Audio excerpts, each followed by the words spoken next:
मैं हूं आफाक अहमद और आप देख रहे हैं न्यूज़ जनरेशन इंडिया। आज इतिहास रच दिया है धारावी ने। आज जो सभा हुई है वो इतिहास रचा है और आज की तारीख भी बहुत ही महत्वपूर्ण है कि अगर आप देखें तो आज 9 अगस्त है और गांधी जी ने आज़ादी के वक्त कहा था कि अंग्रेजों भारत छोड़ो। आज यही धारावी के इस मंच से ये नारा दिया जा रहा है।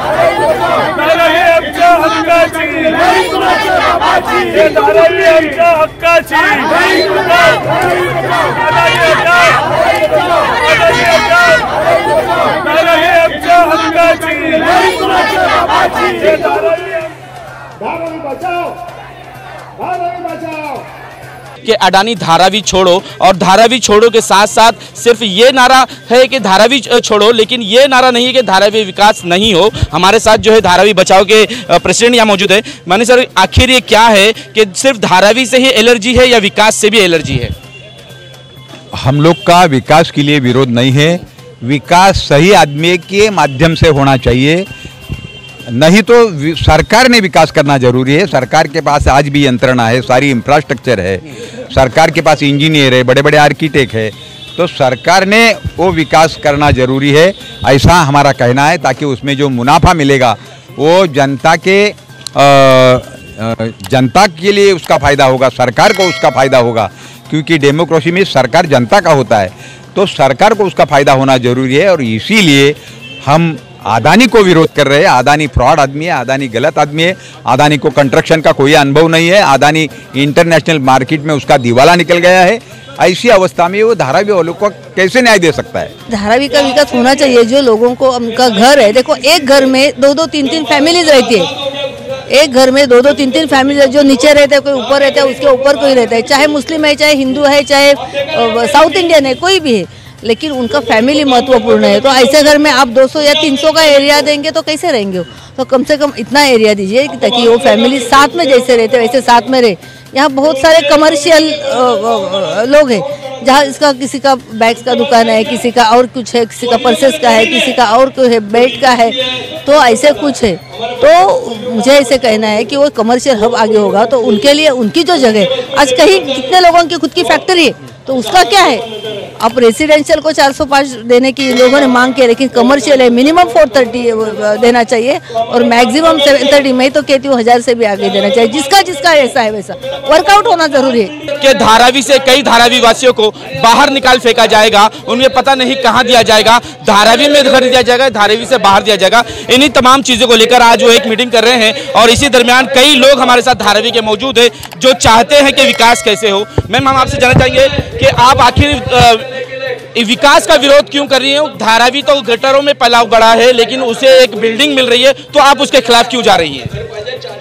आज जो हम यहाँ पे उतरे हैं मैदान में, इसलिए उतरे हैं कि विकास के नाम पर धारावी करों के साथ जो धोखाधड़ी होने जाने वाली है, इस धोखे के खिलाफ आज हम इस मैदान में उतरे हैं। आज यहाँ पे मौजूद हम लोग जो धारावी के गटर नाली में पले बड़े हैं, हम क्यों चाहे धारावी का विकास का विरोध करना? हम तो चाहते हैं कि हमें इस गंदगी से बाहर निकालो, हमें अच्छे घर दो। हम इस मांग के साथ मैदान में उतरे हैं कि हमें 400 स्क्वायर फुट का घर मिलना चाहिए। अगर डीआरपी वाइटल पब्लिक प्रोजेक्ट है तो वाइटल पब्लिक प्रोजेक्ट के लिए नए से सर्वे होना चाहिए। कोई भी कट ऑफ लिस्ट इस सर्वे में डीआरपी के घर के पात्रता के लिए नहीं होनी चाहिए। इसीलिए आज अगर यहाँ पे कोई बोल रहा है कि हम विकास के विरोध में हैं या हम अडानी के विरोध में हैं, तो ये बात गलत है। हम ये सरकार ने जिस प्रकार से ये टेंडर की प्रक्रिया हुई है, जिस प्रकार से डीआरपी का मास्टर प्लान अभी जारी नहीं है, जिस प्रकार से अभी कुछ चीज़ें गुलदस्ते में है, उस चीज़ों के खिलाफ, उस चीज़ों का जवाब मांगने में आज मैदान में उतरे हैं। ये बहुत अच्छी सभा आयोजित की है। आज हम धारावी करके हमारा मत यहाँ पे मान रहे हैं। जनसेवा संघ महाराष्ट्र युवा अध्यक्ष की तरफ से मान रहे, संत कक्कैया समाज की तरफ से मान रहे। यहाँ पे आज जो सभा लगी हुई है बहुत अच्छा है, लेकिन कुछ हमको ऐसा समझ में आ रहा है, ये जो मार्गदर्शन यहाँ पे चल रहा है, जो आज जो स्टेज पे लोग बैठे हुए हैं वो यहाँ के धारावी की समस्या को लेके बैठे हुए, ऐसा कुछ समझ में नहीं आ रहा है। आज यहाँ पे हमारा कहना है कि हमारे को धारावी में अडानी साहब का डेवलपमेंट या हो या कोई और प्रशासक का डेवलपमेंट हो, या हमको डेवलपमेंट की ज़रूरत है। आज 40 साल मेरा हो गया, मेरे पिताजी का 40 साल यहाँ पे गया, तो आज हमारे आने वाली जो पीढ़ी है उनको कुछ डेवलपमेंट चाहिए, और उनको जो आने वाले वक्त में जो चीज़ें मिलती है वो चीज़ें अपनी घर की तरफ आनी चाहिए। ऑटो रिक्शा टैक्सी बस से लेके हर चीज़ अपने यहाँ पे अवेलेबल होनी चाहिए, ना कि हमको कहीं और जगह जाना चाहिए। हॉस्पिटल है, आज हमको साइन हॉस्पिटल जाना है तो बस नहीं मिलती, टैक्सी नहीं मिलती, पेशेंट को लेके जाने को नहीं मिलता है। तो ये सुविधा हो सकता है कि आने वाले वक्त में हमारी तकलीफ से दूर हो जाएगी। धारावी की गंदगी जो महाराष्ट्र में, एशिया में जो बोला जाता है कि धारावी ये स्लम है, तो मेरे ख्याल से ये डेवलपमेंट होती है तो ये स्लम का जो टैग हमारे धारावी के ऊपर से हट जाना चाहिए। और डेवलपमेंट कोई भी करे, विरोध उसका होना चाहिए, लेकिन विरोध एक सहमत का होना चाहिए। विरोध जो होता है उसके लिए कुछ नेचर होना चाहिए कि किस नेचर का विरोध हो रहा है। ना ही कोई मास्टर प्लान दिया गया है, ना ही बताया कि धारावासियों को कितना बड़ा घर मिलेगा, कहाँ पे घर मिलेगा, डेवलपमेंट के बाद उनको धारावी में रहना होगा या धारावी से बाहर जाना होगा, या बाहर जाते तो उनको किराया मिलेगा नहीं मिलेगा। ये तमाम दुविधा लोगों के दिलों में डर है, जिसकी वजह से आज वो आपकी सभा में 4 चांद लगा चुके हैं। हो सकता है आगे बढ़कर ये और ज़्यादा तादाद में आपके साथ आएँ, तो आप किस तरह इनको बताएंगे कि डेवलपमेंट कैसा होना चाहिए, किस तरह से होना चाहिए और कौन करे? देखो, डेवलपमेंट हमारी सरकार ने करना चाहिए, ये हम जाहिर तौर पर बोल चुके हैं।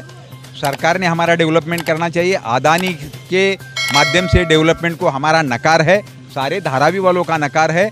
और धारावी में लोगों को अच्छा घर मिलना चाहिए, पक्का घर मिलना चाहिए, 400 फुट का घर मिलना चाहिए, अच्छा स्कूल मिलना चाहिए, अच्छा गार्डन मिलना चाहिए, रोड बड़े बड़े चौड़े होना चाहिए, रोड को फुटपाथ होना चाहिए, अच्छा फायर स्टेशन होना चाहिए, अच्छा पुलिस स्टेशन होना चाहिए। हमको राहत लेने के लिए अच्छा गार्डन धारावी में होना जरूरी है।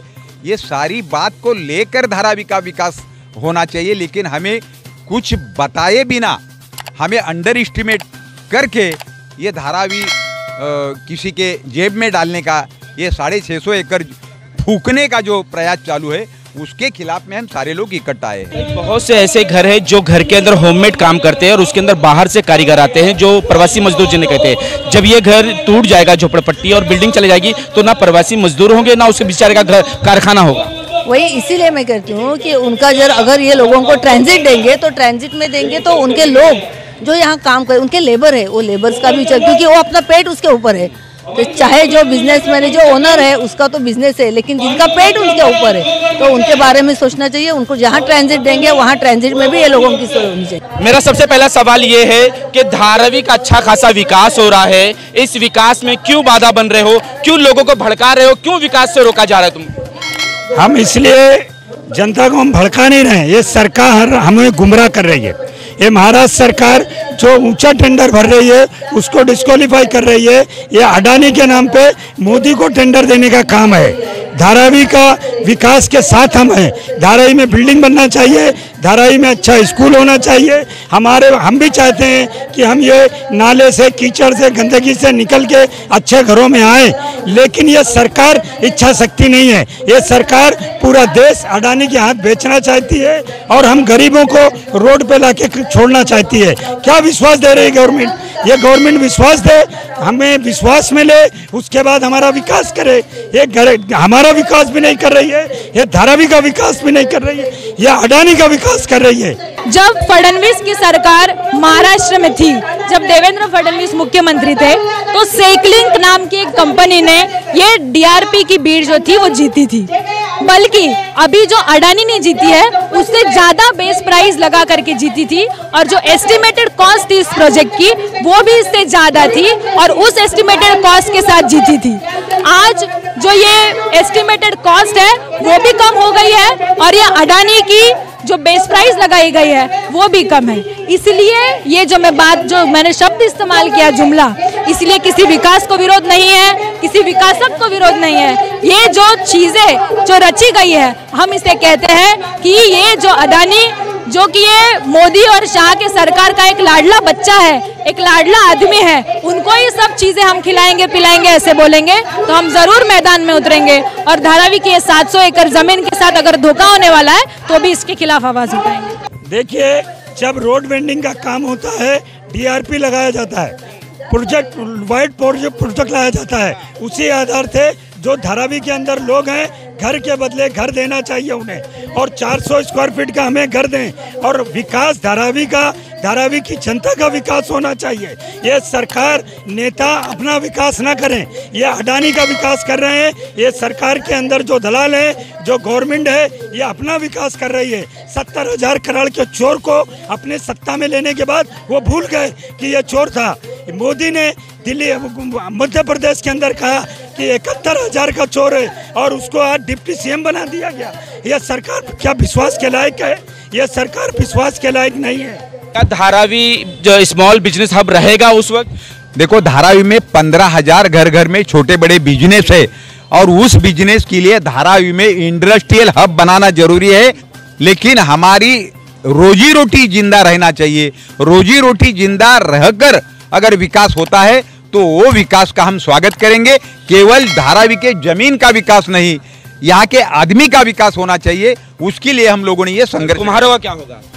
कुम्हार लोगों की भी बड़ी बड़ी भट्टियां है, उनका रोजी रोटी यही चलना चाहिए।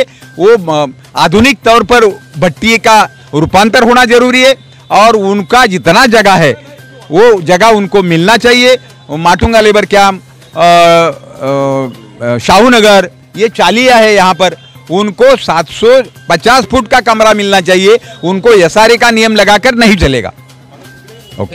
तो ये बता रहे थे कि धारावी वासी को धारावी में ही घर चाहिए और उसके साथ साथ इस बात को उन्होंने साफ कहा है कि धारावी में बिजनेस के लिए एक इंडस्ट्रियल भी बनानी चाहिए, जहां पर सभी लोग जो अपने घरों में काम करते हैं वो वहां जाकर अपने व्यवसाय को कंटिन्यू करें। क्योंकि धारावी जो है वो 100 करोड़ के ऊपर जो है आज भी दे रही है, लेकिन लोग जब ये तस्वीर बदलेगी, जब विकास आएगा, तो ये छोटे छोटे बिजनेस लगाने वाले, सड़कों पर धंधा लगाने वाले क्या उस वक्त उस बिल्डिंग में जा पाएंगे? क्योंकि वहां पर एक बोर्ड लगा होगा कि फेरी वाला नॉट अलाउड। तो ये फेरी वाले कहां जाएंगे? प्रवासी मजदूर कहां जाएंगे जो बाहर से आके धारावी में चार चांद लगाते हैं, यहां पे कई बिजनेसों में अपना सहयोग देते हैं, तो ये सारे लोग कहां जाएंगे? क्या विकास के बाद धारावी की तस्वीर यही होगी या तस्वीर बदल जाएगी? क्या लोग यहाँ पर होंगे या नहीं होंगे? कितनों को यहाँ बसाया जाएगा और कितनों को यहाँ से फेंक दिया जाएगा? इन सवालों पर धारावी वासी आज भी परेशान नजर आ रहे हैं। लेकिन आप देखते रहें न्यूज़ NSO इंडिया।